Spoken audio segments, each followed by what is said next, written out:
just trying to render this video, but currently I am at my mother's. I've just been taking a trip down here before I start school because I've been having a hard time, and you know, it's nice having a mother you can visit and just relax at her house, eat her food. So I'm really privileged that I can just travel down to my mother and stay here for a bit. I just want to talk with you guys, talking about what is going to happen now, about the school I'm gonna go to and what I'm gonna be prepared for it in a way, I guess. And I don't know if I'm talking too much. I feel like I've been talking so much the last few videos, much more than I've done previously. And I don't know if it's annoying or something. I feel like I talk kind of slow sometimes, but that's also just because English isn't my native language, so I can't really talk that fast because I'll just stumble over my words.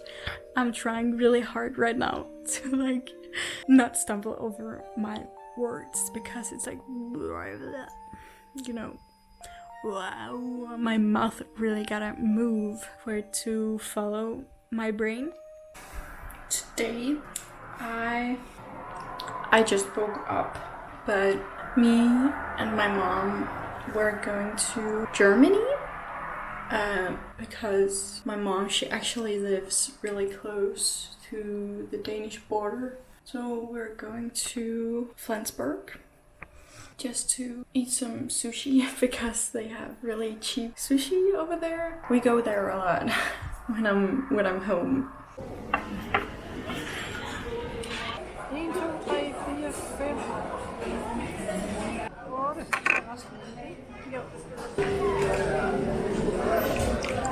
Nej, det her, det var i Åkirkeby.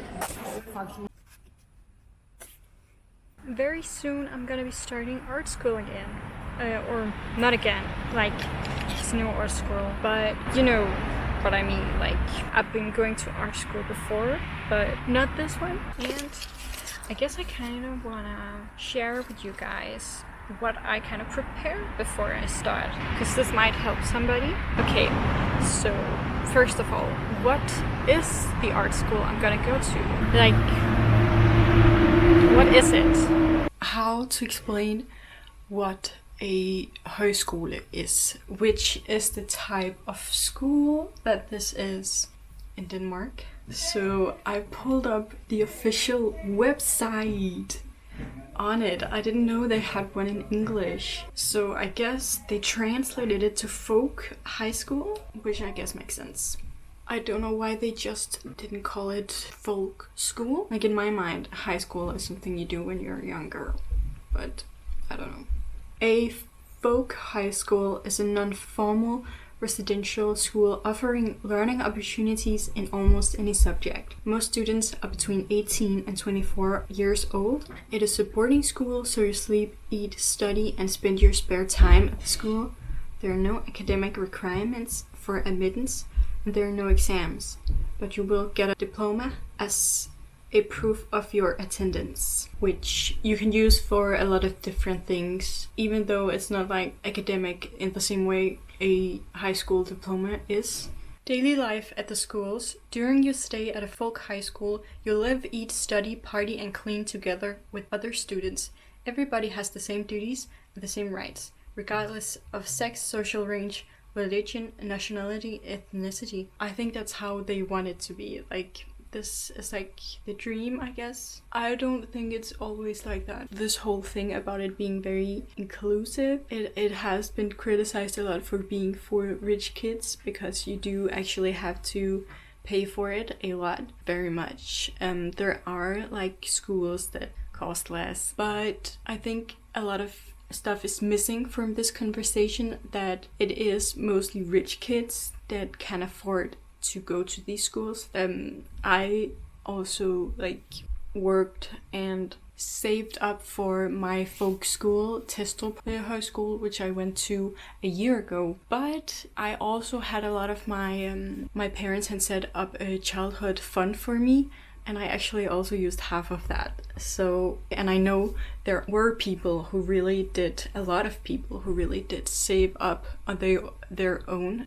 Most of the time, the people who go there are very child of academics and they really want to be inclusive. But for example, the school that I went to, and very like progressive white people, like I don't know if that's bad or good.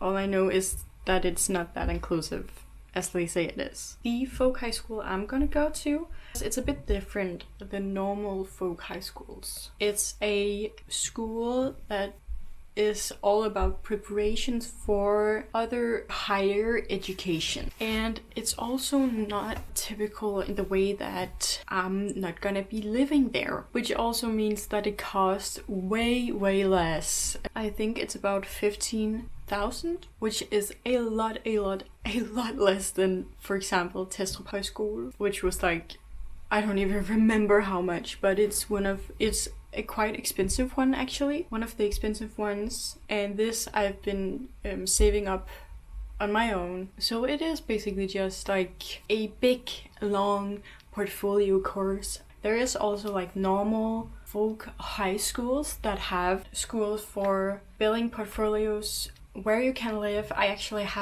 have multiple friends who have gone to those, or people I know, which there are like 3 big ones, I think. Ærø and Holbæk, which I have a friend that's going there this autumn. And I had a friend that went to Ærø, which she got into the academy in Hamburg. I know there's one more, but I don't remember what it is. And then there's Vera, of course, which is the one I'm going to. That is also like a big, not as big as the other ones, because it's, you know, it is cheaper. So I don't know. I don't think it is worse than the other ones. It's just more intense. The others are more intense because you'll live there and eat there. And I think you can get the same things out of Vera if you want to, if you really like have the spirit and the work ethic in that sense.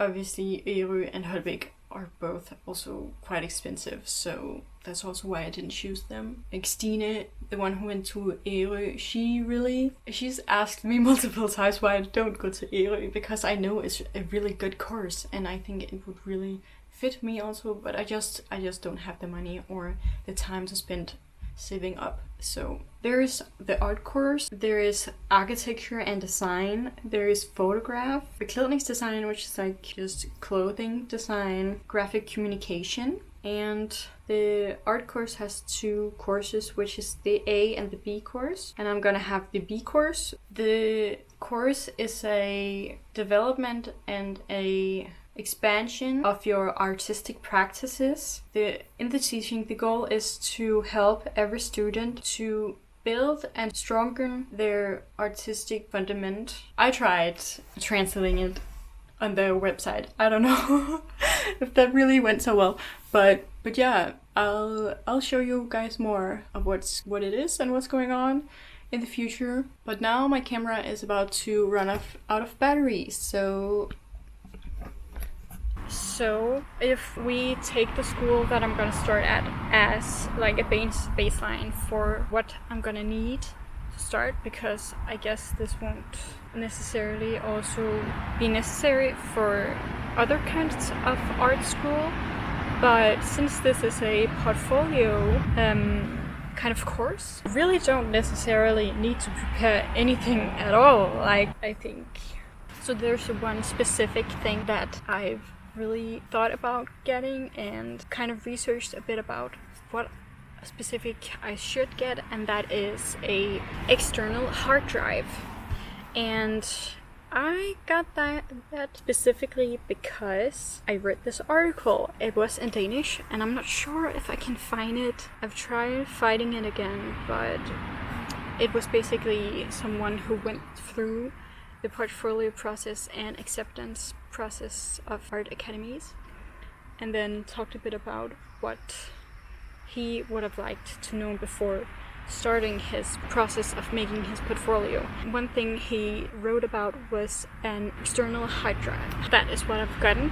I've gotten this one. I don't know much about technology and I don't know if this is the best one, but from what I could research and find on Google, It's one that will work for long and won't really like just break very easily. I can see my mom in the bathroom up in the house. It sounds like she's smacking the window, but I don't understand why. Maybe there was a fly. I don't know.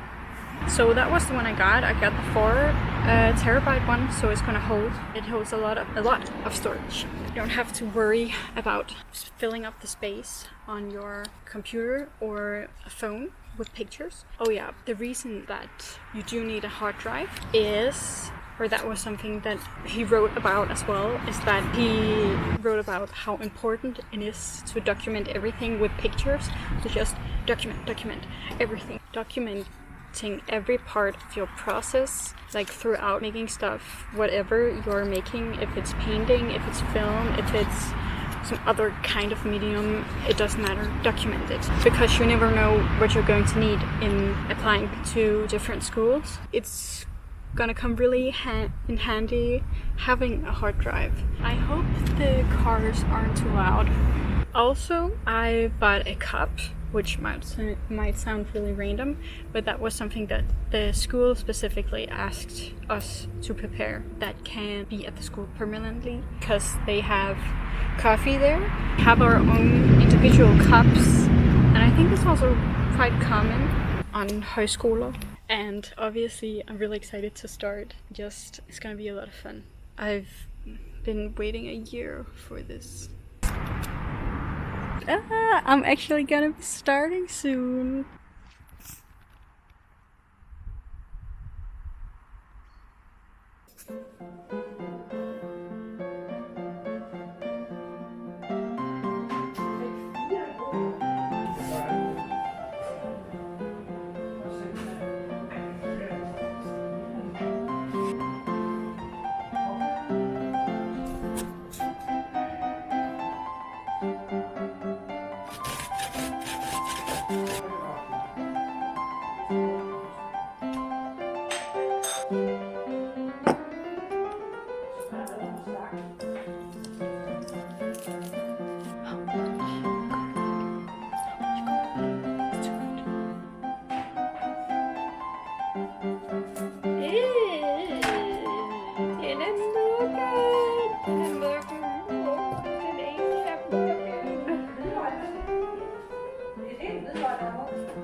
I'm trying to relax. I think I still feel a bit of the anxiety. Right now I feel like an anxiety attack is coming and I don't really know what to do because I'm in like the safest environment I can think of right now, like where I feel the safest at my mom's, and like the weather is really good and there's nothing I need to be doing. Maybe I should do some kind of yoga just to move my body because that's always good for you. But I hope it's gonna gradually heal itself.